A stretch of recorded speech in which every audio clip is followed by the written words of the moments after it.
नमो अरिहन्ताणं नमो सिद्धाणं नमो आयर्याणं नमो वज्रायाणं नमो लोये सव्यसाहुणम् ओकारं बिन्दुसंयुक्तं नित्यं ध्यायन्ति योगिनः कामदं मोक्षदं चैव ओंकाराय नमो नमः। अविरल शब्द घनोग प्रक्षालित सकल भूतल मल कलंका मुनिभिरुपासित तीर्था सरस्वती हरतु नो दुरितान् अज्ञान तिमिरान्धानां ज्ञानाञ्जनशलाकया चक्षुरुन्मिलितं येन तस्मै श्री गुरुवे नमः।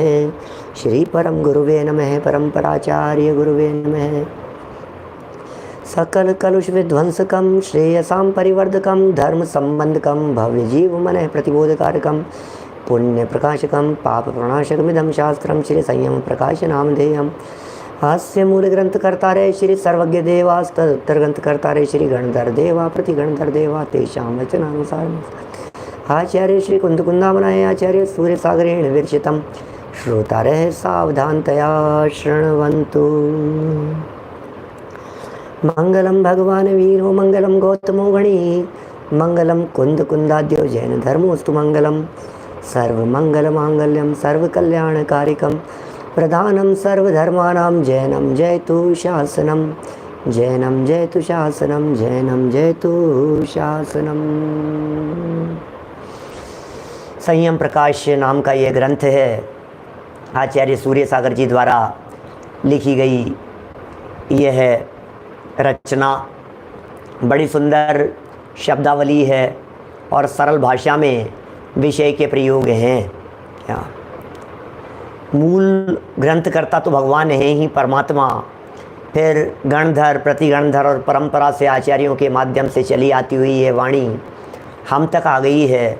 हम सबके महाभाग्य से, बड़े भाग्य से हमें ये बातें उपलब्ध हो गई है। पिछले दिनों बहुत अच्छे से धूमधाम से हमने पर्व भी मनाए हैं और आज हम आगे बढ़ रहे हैं अपने प्रकरण को। आप सबके ध्यान में होगा श्रावकों की चर्चा चल रही थी, चूँकि श्रावकाचार ग्रंथ है। श्रावकों की जीवन और चर्या के संबंध में बहुत सारी बातें कही जा चुकी थी। अष्ट मूल गुणों की चर्चाएं भी हुई, मूल गुणों का पालन और उसके संदर्भ में दिशा निर्देश भी यहाँ दिए गए। और यह सब कहने के उपरांत मद्य मांस मधु के त्याग का ये प्रकरण, बहुत सारी बातें, पानी छान के पीने की चर्चाएं भी आई, रात्रि भोजन के त्याग की चर्चाएं भी आई। हम मांस भक्षण के त्याग की चर्चा कर चुके थे और आज मद्यपान निषेध का यह प्रकरण है। नॉनवेज तो फिर जैन समाज में शायद ही कोई लेता हो, लेकिन लेते हैं बहुत। ये प्रकरण बहुत उपयोगी था। लेकिन यहाँ जो ये प्रकरण चल रहा है, इस प्रकरण में मद्य की चर्चा करने वाले हैं। अष्ट मूल गुणों की चर्चा में भी मद्य मांस की चर्चा आई थी और यह प्रकरण मूल यहाँ सप्त व्यसन का चल रहा है, इसमें भी ये चर्चा पुनः आ रही है। बहुत ज़्यादा विस्तार तो नहीं करेंगे, क्योंकि कम से कम हमारे जो श्रावक सामने दिखाई दे रहे हैं उनके तो यह अयोग्य सा दिखता है। मांस की चर्चा तो काफ़ी अयोग्य दिखती थी, इसलिए हमने विस्तार से पढ़ ली थी। अब यहाँ शराब की चर्चा पढ़ रहे हैं। क्या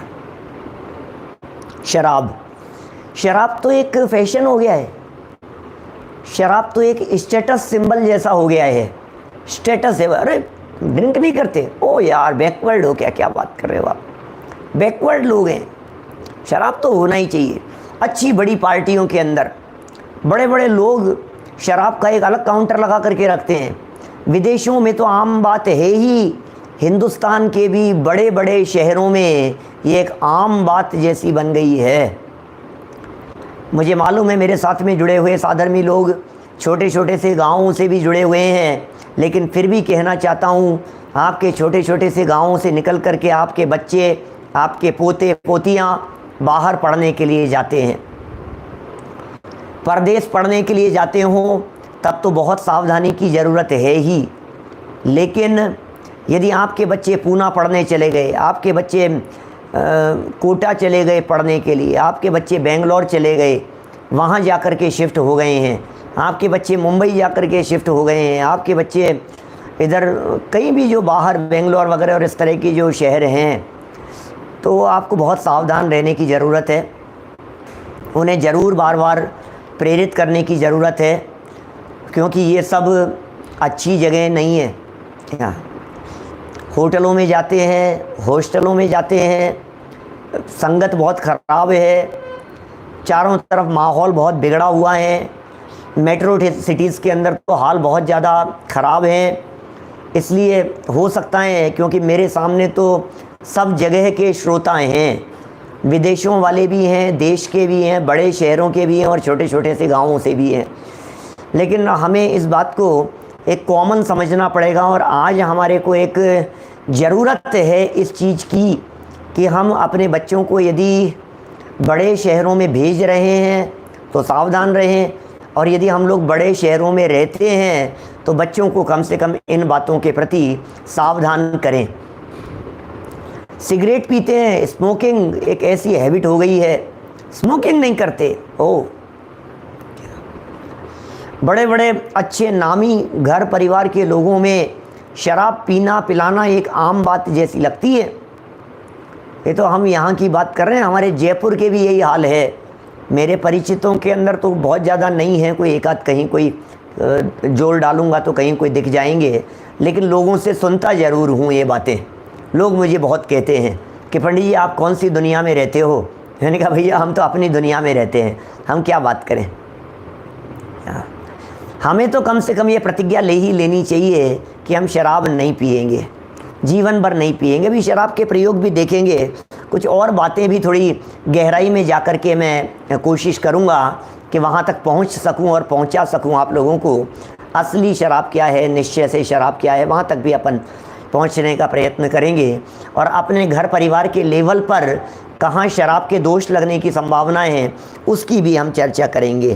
फ़िलहाल यहाँ जो मद्यपान निषेध वाला प्रकरण है यहाँ से हम पढ़ रहे हैं। पेज नंबर निकालिए 216 है, 216 है पेज। सागर धर्मामृत द्वितीय अध्याय का 5वां श्लोक यहाँ प्रस्तुत किया है, जरा देखिए क्या प्रकरण है। मद्यपान निषेध। पीते यत्र रसांग जीवनिवहा क्षिप्रं म्रियन्ते खिलाः काम क्रोध भय भ्रम प्रभृतयः सावध्यमोद्यन्ति च तन्मध्ये व्रतयन् धूर्ति लपरास कंदीवयात्यापदम् तच्चायी पुनरेक पादिवदुग चारम चरन मज्जति। हो जिस मद्य के पीने के बाद उस मद्य के रस में उत्पन्न हुए अनेक जीवों के समूह जो मद्य के अंगभूत हैं मर जाते हैं। अरे भाई ये शराब तो अनेक जीवों का समुदाय है, ये शराब तो अनेक जीवों का पिंड है, इस शराब में तो अनगिनती जीव हैं, अनगिनती जीवों की उत्पत्ति है। यह शराब जीवों की उत्पत्ति के बिना बनती ही नहीं है, और इस शराब के सेवन में ये सब जीव मर जाते हैं। और जो काम क्रोध भय तथा भ्रम को एवं अभिमानादिक को उत्पन्न कर देती है, ये शराब क्या काम कर रही है? ये शराब क्या काम करती है?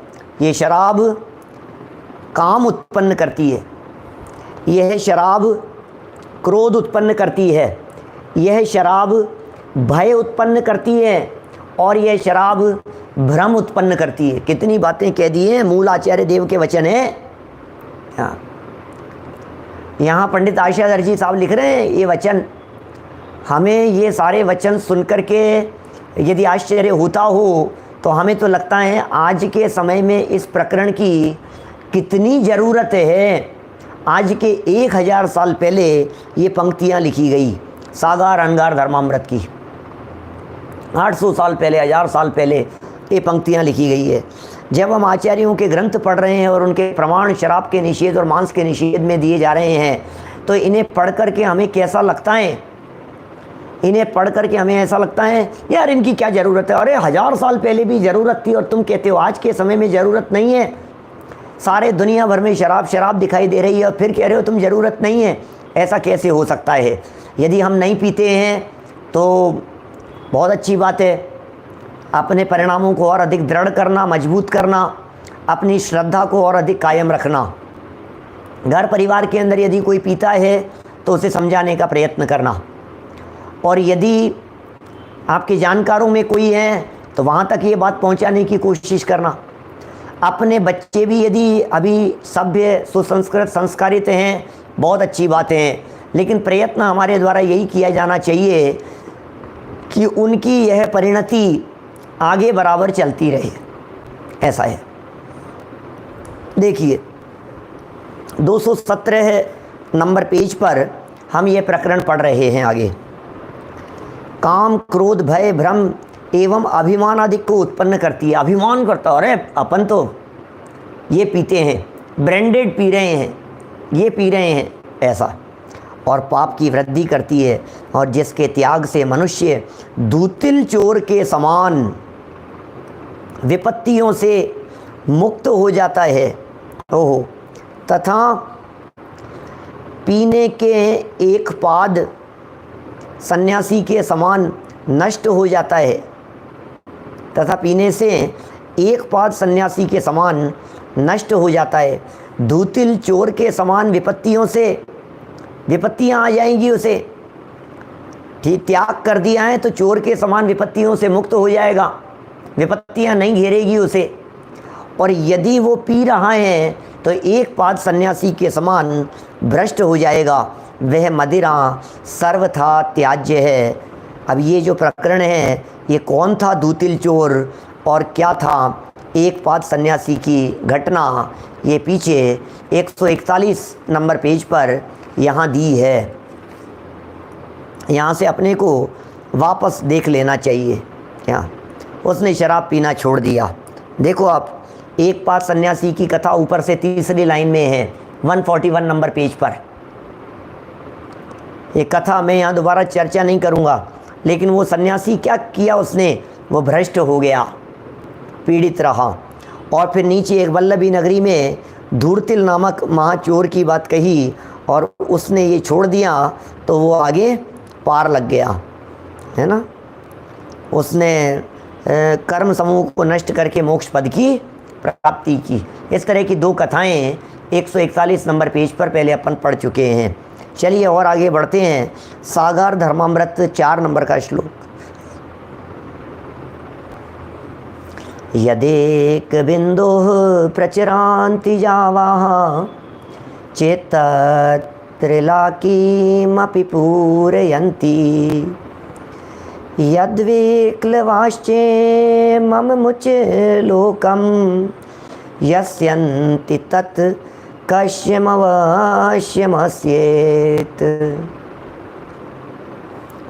मध्य में इतने जीव हैं कि उसकी एक बूंद में उत्पन्न हुए जीव, सुनना शराब में कितने जीव हैं, कितनी भी स्टैंडर्ड की बनती हो और कितनी भी स्टैंडर्ड की मिलती हो, शराब की एक बूंद की बात कर रहे हैं।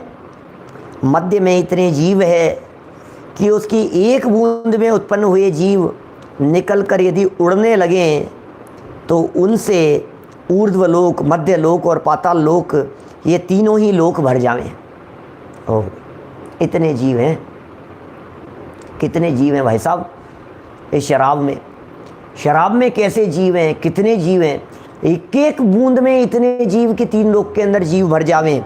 कितने बड़े हो जाएं तो बोले इतने से बड़े हो जाएं, बस उड़ने लगें, टिड्डी जैसे हो जाएं, पतंगे जैसे हो जाएं, पतंगे जैसे हो जाएं, तितली जैसे हो जाएं, भंवरे जैसे हो जाएं, ऐसे छोटे छोटे भी हो जावें तो 3 लोक में जगह नहीं मिले, ऊर्ध्व मध्य अधो लोक सब ठसाठस भर जावे। इसके सिवाय उसके पीने से मोहित हुए जीव इस भव और परभव दोनों लोकों का सुख नष्ट कर देते हैं, जो शराब में मोहित हो गए हैं, एवं दोनों भवों को दुख रूप बना लेते हैं। अपने आत्मा का हित चाहने वाले पुरुष को मद्य न पीने का दृढ़ नियम लेना चाहिए। और भी कहा है, दृढ़ नियम होना चाहिए भाई साहब, इतना पक्का नियम होना चाहिए कि दुनिया इधर से उधर हो जावे। क्या बोलो, 100 साल पुरानी पीते हैं, देखो क्या कहें, और ज़्यादा महंगी मिलती है। ज्यों ज्यों पुरानी होती चली जाती है त्यों त्यों उसकी कीमत बढ़ती चली जाती है, त्यों त्यों उसमें मादकता बढ़ती चली जाती है, त्यों त्यों उसमें नशा चढ़ता चला जाता है। हमने तो किससे क्या सुना, शराब पी और नशा नहीं चढ़ा, बोले मज़ा नहीं आया यार, ये क्या शराब है, नशा ही नहीं आया। नशा तो चढ़ना चाहिए कम से कम। क्या क्या कहें भाई साहब, ऐसी चीज़ को लोग अपने मुंह लगाते हैं, क्या बात करें भरत भाई, हालत ख़राब है दुनिया की। लेकिन चलिए कुछ प्रकरण और यहाँ जो दिया है इसको और अपन पढ़ लेते हैं, नीचे किस किस प्रकार की बातें कही है। बुद्धि भ्रष्ट हो जाती है जी शराब पीने वालों की। चलिए सुभाषित रत्न संदोह के श्लोक हैं। भवति मध्यवशेन मनोभ्रमो भजति कर्म मनोभ्रमतो यतः व्रजति कर्म वशेन च दुर्गतिम त्यजत मद्यत स्त्री विधेन भो हसति नृत्यति गायति वल्गति भ्रमति धावति मूर्छति शौचति। अरे क्या क्या बातें कह रहे हैं, पतति रोदति जलपति गदग्धम धमति धामयति मध्य मदातुर है। ओह क्या क्या गजब गजब श्लोक दिया है साहब, हैं पढ़ते पढ़ते ही मुझे तो ऐसा लगने लग गया ये क्या क्या गजब की बात कही है। शराब पीने वालों के संदर्भ में ये क्या हालत होती है शराब पीने वालों की। श्री सुजा जननोरपि मानवो व्रजति सेवितुमस् गतिर्यतः सगुण लोक विनिंदित मद किम परम खलु कष्टतरम ततः है। वो क्या कह रहे हैं, मद्य पीने से मन में भ्रम हो जाता है। क्या शराब पीने से मन में भ्रम हो जाता है, और जब मनोभ्रम माने बुद्धि विनाश हो जाता है तब कुबुद्धि से पाप का बंध होने लगता है। पहले तो भ्रम हो गया, अब भ्रम होने से बुद्धि भ्रष्ट हो गई, अब बुद्धि भ्रष्ट होने से कुबुद्धि हो गई तो पाप का बंध होने लगा, और पाप बंध से उसे दुर्गति में जाना पड़ता है। इसलिए इस मद्य को मन वान माने वचन एवं काय से सेवन करना छोड़ दो। मन वचन काय से इसका सेवन करना छोड़ दो। इसका मतलब यह है वचन से भी सेवन होता है, और इसका मतलब यह है काय से भी सेवन होता है, वाणी से भी सेवन होता है, और मन से भी सेवन होता है। तीन तीन प्रकार से शराब का सेवन होता है। आप हम जैसे साधर्मियों ने शराब पीने का पूरी तरह से त्याग किया, तो हमने काय से तो त्याग किया, बाहर में शराब तो नहीं पिएंगे क्या, लेकिन शराब पीने का नाटक किया तो बोले वो भी नहीं। क्या शराब पीने के लिए कहा, बोले वो भी नहीं, मुंह से बोलना भी नहीं। मन में शराब पीने वालों के प्रति प्रशंसनीय भाव आया, बोले वो भी नहीं। माने मन से, वचन से और काय से। क्या बिल्कुल सरल शब्दों में, स्पष्ट शब्दों में ये कहना है कि आप इसका सेवन न करें, मन वचन काय से इसका त्याग करें। ये नशा बढ़ाने वाली चीज़ है, एल्कोहल है इस चीज़ में। अब कहाँ कहाँ प्रयोग हो रहा है ज़रा जैनियों की दृष्टि से देखने की कोशिश कीजिए। सैनिटाइजर लगता है भाई साहब, दोष तो लगता है। आप अपनी प्रतिज्ञा के समय बिल्कुल निर्णय करके रखें कि हमें क्या करना है, कितने लेवल तक रखना है, कितने लेवल तक हमें त्याग करना है। हम तो यह कहेंगे मन वचन का एक कृतकारित अनुमोदना से पूरी तरह से त्याग होवे, लेकिन यदि पूरी तरह से नहीं होता है, आप दवाइयों में छूट रखिए, आप औषधियों में छूट रखिए, आप क्रिटिकल बीमारियों में रखिए, आप जो भी छूट आपको जैसी रखनी हो उस तरह से आप छूट रख सकते हैं। मेडिसिन के अंदर जहाँ आपको स्पष्ट रूप से पता है कि इसके अंदर अल्कोहल है, तो आप होम्योपैथिक दवाइयों में बहुत होता है, तो आप डॉक्टर से राय लीजिए, बात कीजिए, पूछिए, बच सकते हो तो बचिए, नहीं बच सकते हो तो उसकी छूट रखिए। क्या बोलो, ये बहुत अच्छी बात है। सामने से कह रहे हैं हमने आज तक कभी घर में नहीं मंगाया, बहुत अच्छी बात है, न यूज किया, बहुत अनुमोदनाएं हैं, और क्या कह सकते हैं। माने हमें तो कुल मिलाकर के ये बात कहनी है कि जहाँ जहाँ इनकी संभावनाएं दिखती हो वहाँ अपने वर्तमान परिणाम और फ्यूचर में निभता जाने, उन सब बातों का विचार करके बहुत गहराई से इन सब बातों को सोचना चाहिए। क्या माने ये कह रहे हैं आयुर्वेद के अंदर भी होता है इस तरह का। आप खुद सोचिए ना, कोई जल्दीबाजी नहीं है त्याग करने के पीछे। आप कम से कम वो बोतल रख करके पीते हैं, उसका तो त्याग कर दीजिए कम से कम। भाई इतना तो हमारे त्याग है। हम जिसे शराब कह करके पुकारा जाता है दुनिया में, वो चीज़ हम नहीं लेवेंगे। मैं कहना चाहता हूँ हमारे विदेशी साधर्मियों से, जो लोग अभी विदेशों में सुन रहे हैं, अमेरिका में सुन रहे हैं, अलग अलग न्यू जर्सी और अलग अलग शहरों से, शिकागो से और सब तरफ से जो लोग सुन रहे हैं, अटलांटा से, मैं ये कहना चाहता हूँ आप लोगों को, आप बराबर इन चीज़ों का ध्यान दीजिए, अपने समाज की तरफ ध्यान दीजिए, अपने लोगों की तरफ ध्यान दीजिए। टोरंटो से हमारे मुकेश भाई वगैरह सबसे कहना चाहता हूँ मैं आप लोगों से, बराबर इन चीज़ों की तरफ ध्यान दीजिए कि अपने लोगों में, अपने समाज के लोगों में, अपने जिन मंदिर आने वाले लोगों में। एक बात बताऊँ आपको, शराब पीने वाला व्यक्ति और नॉनवेज सेवन करने वाला व्यक्ति जिनेंद्र देव की प्रतिमा को प्रक्षाल करने का अधिकारी नहीं होता। अब जरा अपने सोचना, अपने अपने जिन मंदिरों के अंदर ये सारी बातें बहुत विचार करके सोचना कि साहब ये शराब पी रहे हैं, साहब ये शराब पीते हैं, शराब पीते हैं, और आज आ गए साहब 10 लक्षण जी चल रहे हैं, साहब अष्टानिका का प्रसंग चल रहा है, साहब आज इनका जन्मदिन है, आ गए प्रक्षाल करने के लिए धोते दुपट्टा पहन करके। नहीं भैया, हड़बड़ी में मत कीजिए, हड़बड़ी में त्याग नहीं होता है। मैं हमेशा मोक्ष मार्ग प्रकाशक 239 नंबर पेज की बात कहता हूँ, आप उसे बराबर देख लीजिएगा, बहुत अच्छे से आगे पीछे का विचार करके कीजिएगा, क्योंकि प्रतिज्ञा भंग होने का पाप बहुत बड़ा है। भंग नहीं हो, लेकिन प्रतिज्ञा भंग होने के भय से प्रतिज्ञा लेवे ही नहीं, ये भी कोई कम अज्ञानता नहीं है, ये भी कोई कम मूर्खता नहीं है। प्रतिज्ञा नहीं ले रहे हैं तो भी पाप लग रहा है, और लेकर के तोड़ेंगे तो भी महापाप लगेगा। इसलिए जैन दर्शन तो बैलेंस की बात कहता है। क्या इसलिए आप देखो, जो दवाइयों की बारे में मैं कुछ कहना नहीं चाहता, क्योंकि अभी मैं उस दिशा में आगे नहीं बोलना चाहता, क्योंकि मैं जानता हूँ मेरे मुख से निकला हुआ एक वचन बहुत सारे लोगों के तो मैसेज आ जाते हैं, पंडित जी हमने छोड़ दिया, पंडित जी हमने आपका वाक्य सुना और हमने तो जीवन भर के लिए त्याग कर दिया, हमने तो ऐसा कर दिया, ऐसा कर दिया। ऐसे लोगों के मैसेज आने लगते हैं। भैया जल्दीबाजी का काम नहीं है, इसलिए हम भावुकता के अंदर कुछ बात नहीं कहते। हमें आपको पाप से बचाना है, अपने आप को भी पाप से बचाना है। हम लोग पाप करें नहीं और पाप से बचते रहें। अभी इसमें कोई धर्म तो है नहीं, है ना, लेकिन फिर भी सावधान तो रहें कम से कम। जितना छूट सकता हो उतना छोड़ें। स्पष्ट शराब का तो स्पष्ट रूप से निषेध है। फिर अब आ जाइए नीचे नीचे उतर करके, जहाँ जहाँ आप उतरेंगे तो फिर ये डब्बा बंद लिक्विड जो आ रहे हैं मार्केट में, इनमें भी सब उसी तरह के केमिकल वगैरह सब यूज में होते हैं। वे भी एक प्रकार से उसी की श्रेणी में चले जाते हैं। क्या समझ में आ रही है बात? वो भी उसी की श्रेणी में चले जाते हैं। माने ये जो आती हैं, अब मैं नाम क्या क्या बताऊँ, मैं तो नाम भी, क्या नाम है इनके, लिम्का, थम्स अप हैं और क्या क्या आती थी इस तरह की कुछ,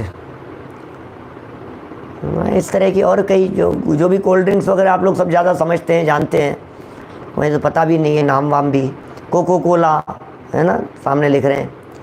तो ये सब जो चीज़ें हैं, ये बस पागल बनाने जैसी बात है संजय जी।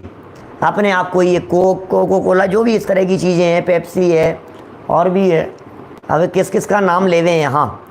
लेकिन हम अपने आचरण को शुद्ध सात्विक करने की दृष्टि से इन सब से बचें। ये टूटी फ्रूटी और सब इस तरह से, अब थोड़ा कह दिया, अब सब समझ में आ गई। अब तो बहुत सारी बातें हो गई है, अब बहुत कह दिया है। तो बोले ये सब छूट जानी चाहिए, ये सब अपने लिए नहीं है। ऐसे ऐसे तक प्रयोग देखे गए हैं ये जो थम्स अप कोक वगैरह जो आते हैं ये टॉयलेट क्लीनर हैं क्या? ये जितने भी ड्रिंक्स आते हैं ना ये सब टॉयलेट WC जो है आपकी, उसको आप इससे क्लीन करें तो ऐसी चमक जाएगी आप कल्पना नहीं कर सकते हैं। जंग लगे हुए हैं आपके, कोई पुराना लोहा वगैरह हो, उसे आप इसको लेकर के साफ करें तो ऐसी चमकेगी जिसके अंदर नहीं।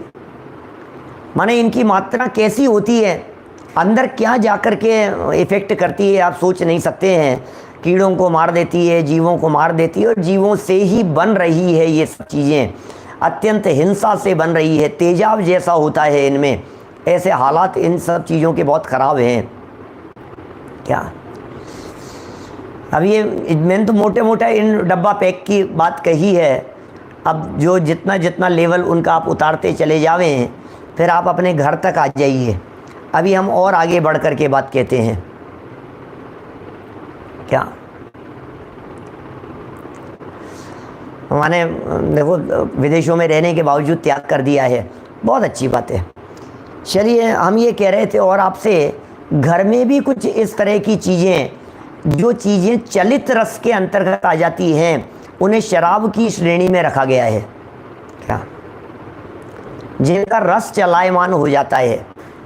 क्योंकि हमारे यहाँ 22 प्रकार के अभक्ष्यों में एक चलित रस नाम का अभक्ष्य है। चलित रस, रस जिसका चलायमान हो गया, टेस्ट जिसका बिगड़ गया, अब उस चीज़ का सेवन नहीं लेंगे, अपन नहीं करेंगे, उसको किसी दूसरे फॉर्म में चेंज करके भी उपयोग में नहीं लेंगे। ये सब अपन लोगों को अपनी किचन में, अपने घर में सावधानी रखनी चाहिए इन सब चीज़ों की। हमारी किचन में क्या प्रयोग में लिया जा रहा है, क्या बन रहा है, कितना पुराना है, कितना लंबा है क्या? बोलो क्या लिख रहे हैं हीराचंद जी साहब? मैकडोनाल्ड के अंदर, पिज़्ज़ा के अंदर बिच्छू निकला है 2 दिन पहले। बोलो हमारे यहाँ जयपुर में पिज़्ज़ा में बिच्छू निकला है, बिच्छू।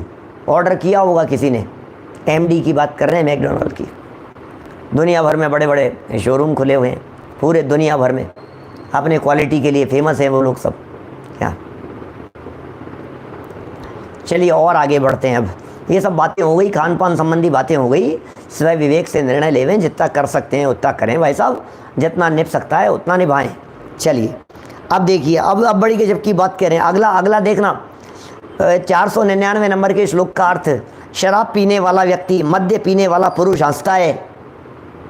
हंसेगा तो हंसता ही रहेगा। भांग पीने जैसी दशाएं हैं, भांग भी उसी श्रेणी में है। वास्तव में तो यह है शराब की चर्चा माने नशाकारक अभक्ष्य की चर्चा।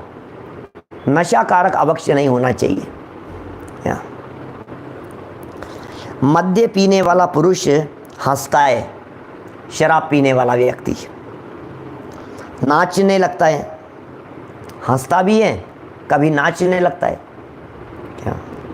कभी गाने लगता है, कभी चिल्लाने लगता है क्या?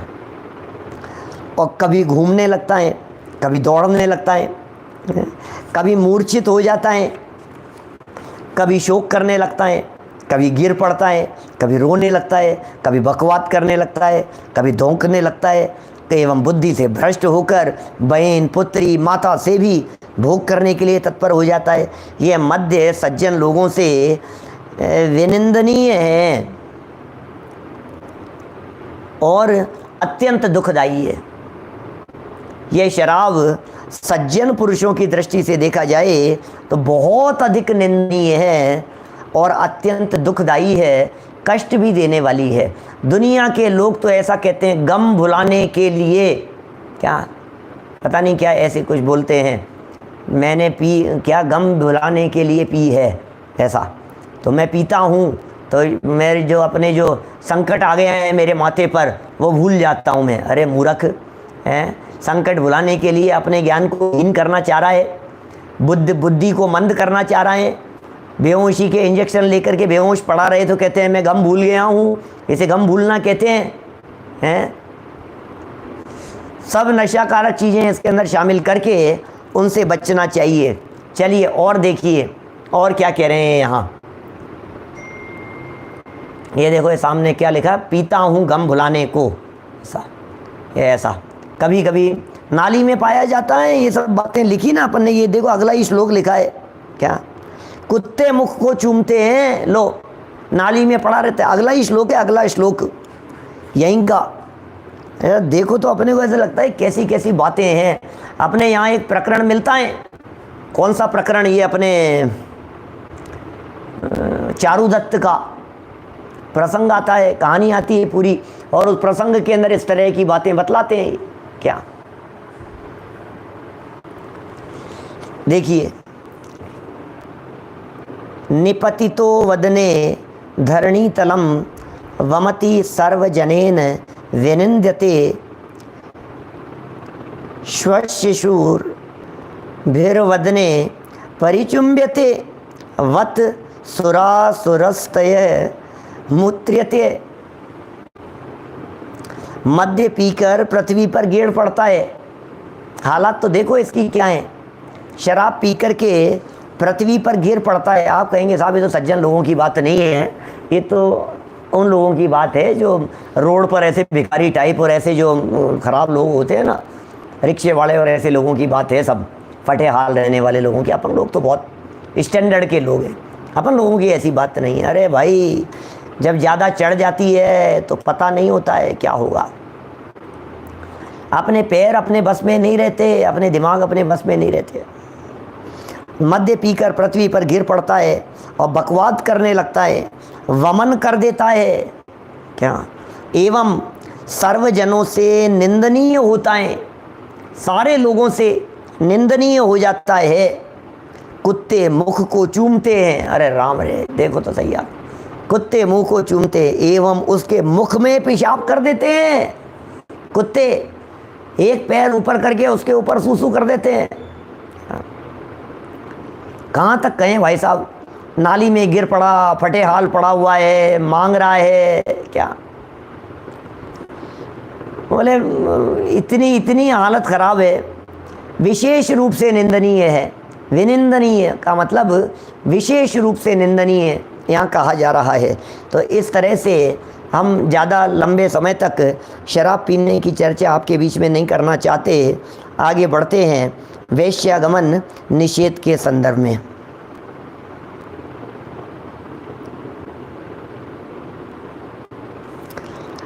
प्रथम ये बताया जाता है कि वेश्याएं किस प्रकार पुरुषों को निर्धन बनाकर दुर्दशा करती है, ये बात बताई जाती है। हाँ, ये सब चलता है, आज भी बहुत तेज़ी से चल रहा है, अपने देश में भी चल रहा है, और विदेशों के तो हाल इतने ख़राब हैं, इतने ख़राब हैं, इतने ख़राब हैं। मैं सुनता हूँ जिन जिन देशों में जाता हूँ लोगों से इस वेश्यावृत्ति के संदर्भ में, मैं तो यहाँ जबान से बोल नहीं सकता हूँ मंच से। जो बातें लोग करते हैं और जिन बातों को सुनते हैं और जो हालात वहाँ दिखाई देते हैं विदेशों में, अलग अलग शहरों में, चाहे वो मियामी हो, चाहे ऐसी जगह हो जहाँ देखो क्या कह रहे हैं, यहाँ पढ़ लेते हैं भैया, तो आचार्यों के वचन है, जैसा लिखा है उसे पढ़ लेते हैं। आप सावधान रखिए भाई साहब, क्या फिर इसका चलन बढ़ता जा रहा है क्या। देखो,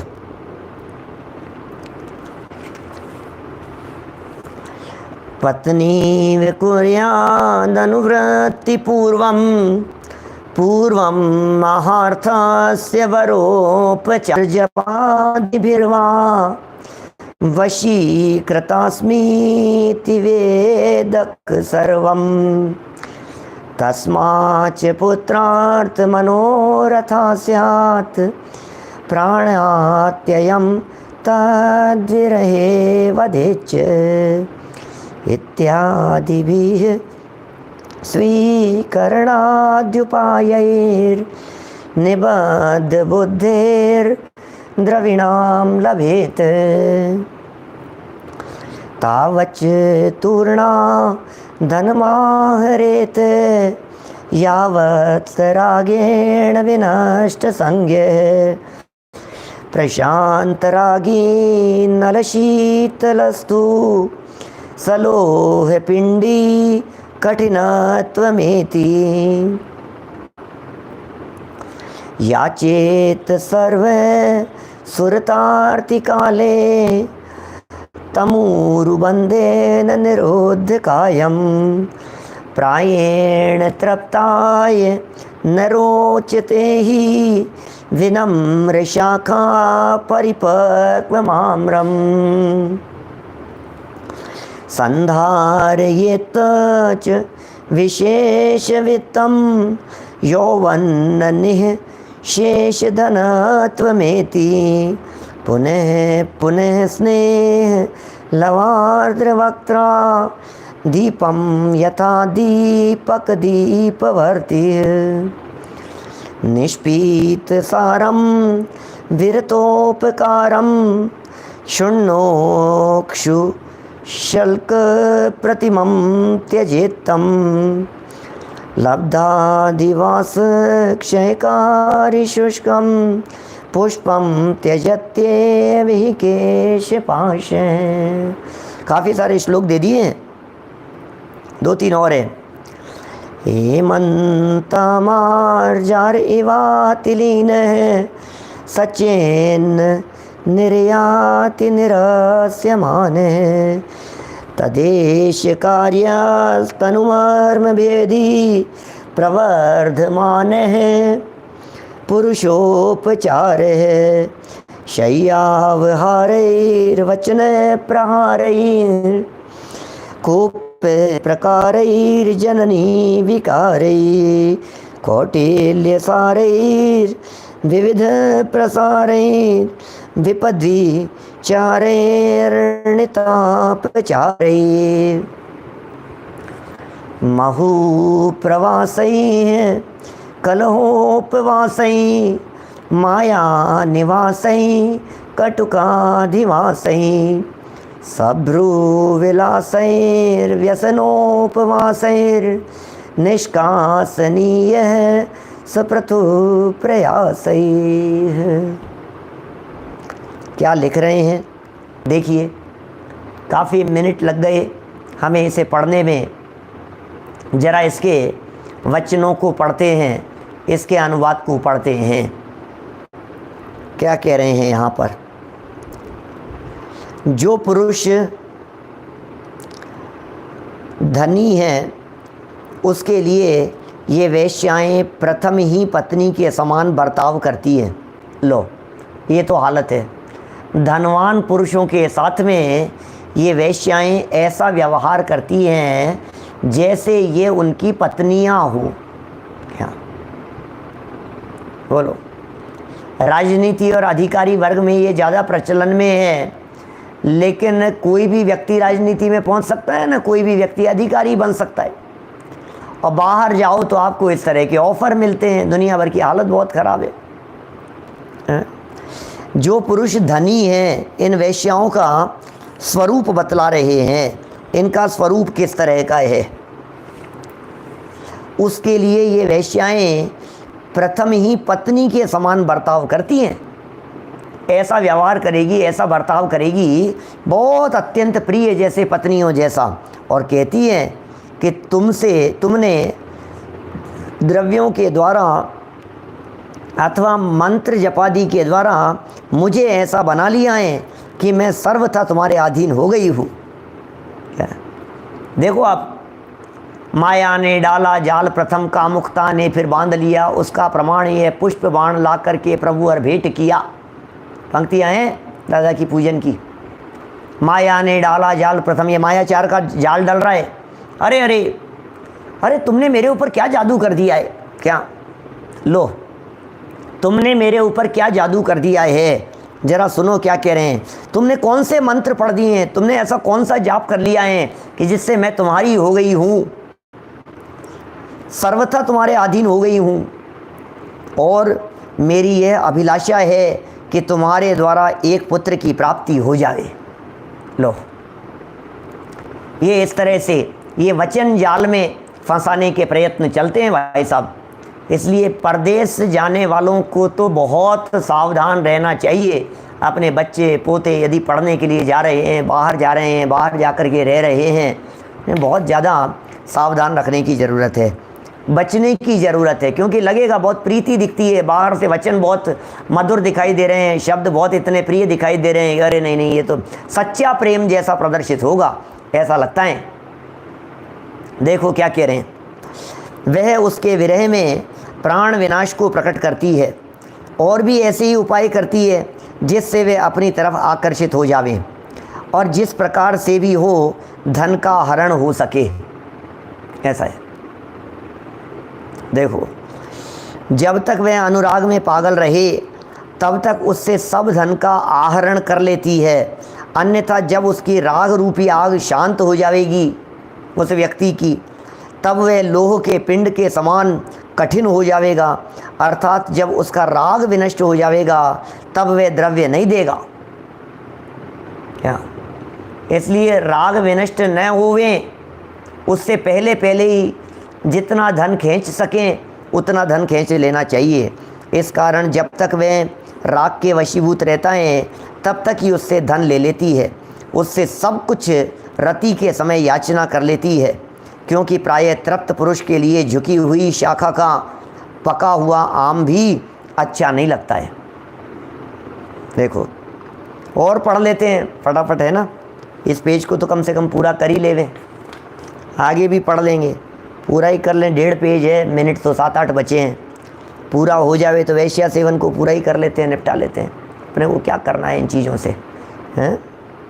जिसके पास अधिक धन हो, फास्ट पढ़ता हूँ, 1.5-2 पेज हैं, लगभग 2 पेज हैं, पूरे मिनट अपने पास में 7-8 हैं, और समझते समझाने जैसा है नहीं, और समझाने जैसा तो नहीं है लेकिन बुद्धि में समझने जैसा ज़रूर है। भटक नहीं जाएं, भ्रमित नहीं हो जाएं, स्वरूप एक बार दिमाग में ज़रूर बैठना चाहिए सबके। देखो, पूरा पढ़ लेते हैं। देखो, जिनके पास अधिक धन हो उस पुरुष को भी तब तक वेश्या अपने अधीन बनाए रखती है जब तक उसका धन निशेष न हो जाता है।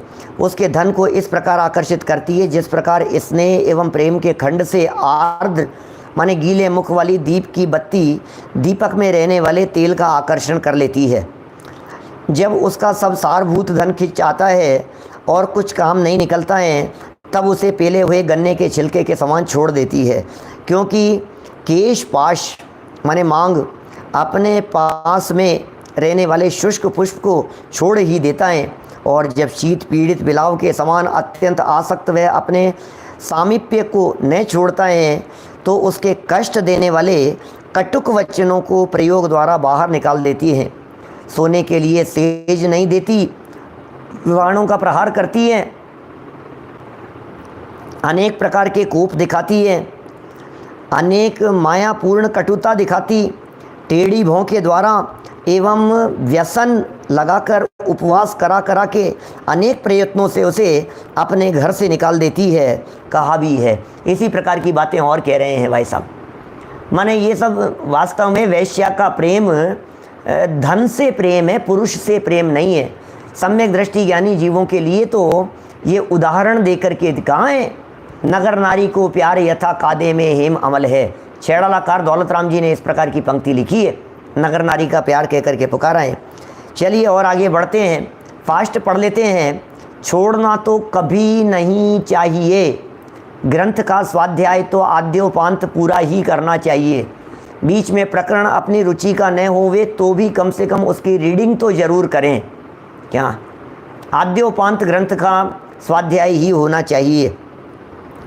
प्रक्षीण वित्तेन निरुद्यमेन किम रूप युक्तेन करोति वेश्या विच्छिन्न दुग्धा न पुनः सगर्भा साकस्य गोष्ट्रारुतयोपयुक्ता।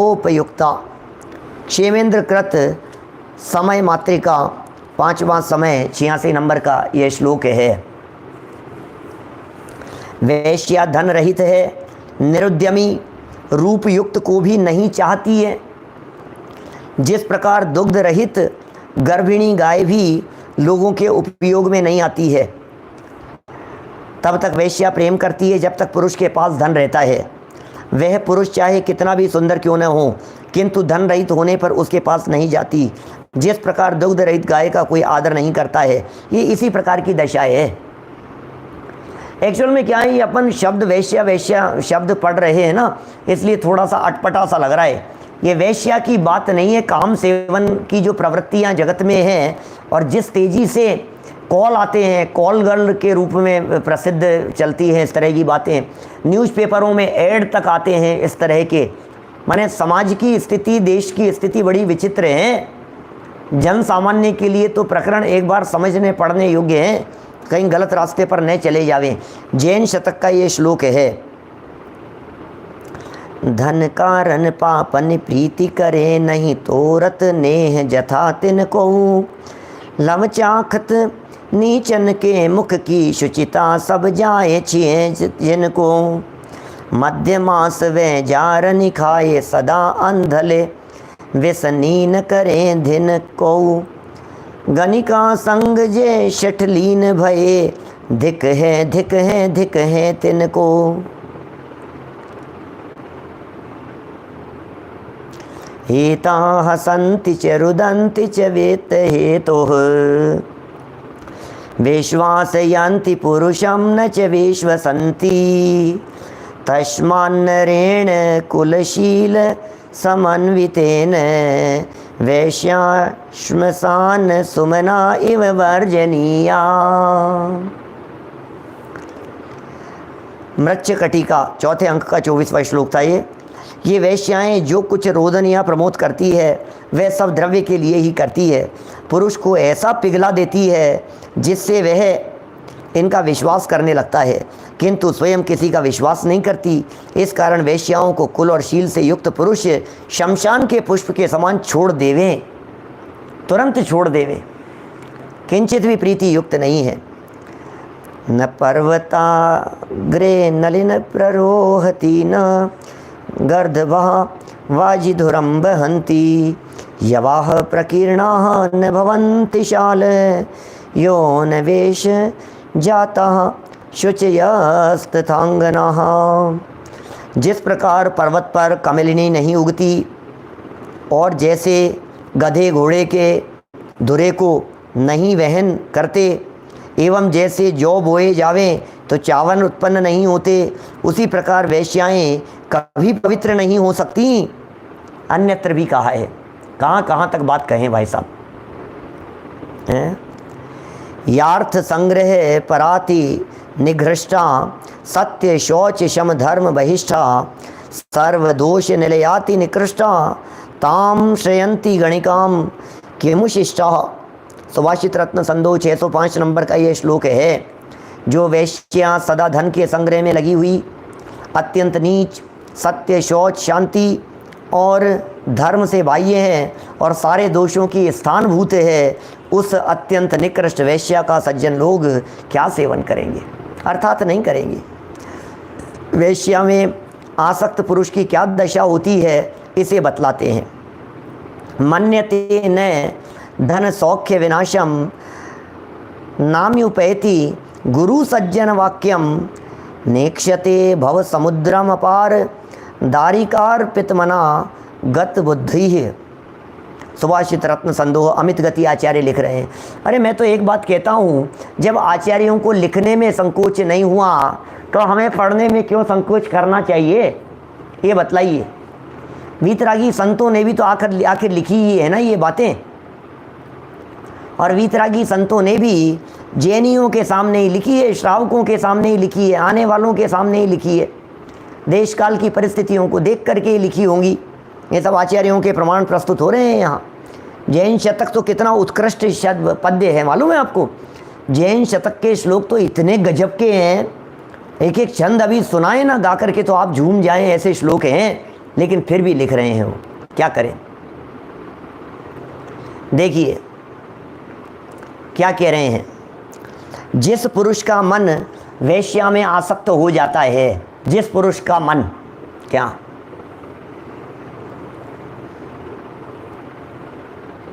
देखिए, जिस पुरुष का मन वेश्या में आसक्त हो जाता है उस पुरुष की बुद्धि इतनी विनष्ट हो जाती है कि न तो वे धन के सुख के विनाश को विचारता है और न गुरु तथा सज्जनों के वाक्य को ही मानता है, और न अपार संसार समुद्र को ही देखता है।